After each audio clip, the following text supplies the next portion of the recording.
So dear friends, if you wanna change your call background, then keep watching this video till the end. So without further ado, let's get started. First, open your calls application.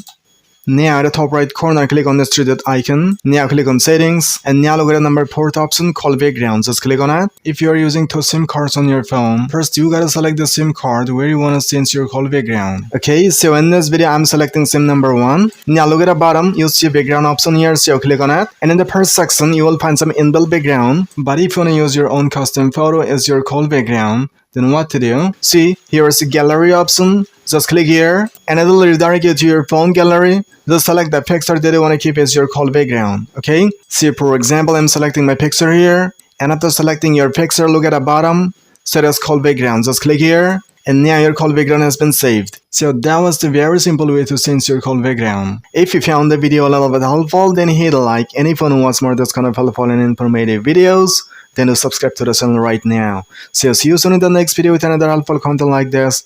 Till then, thank you. Bye bye.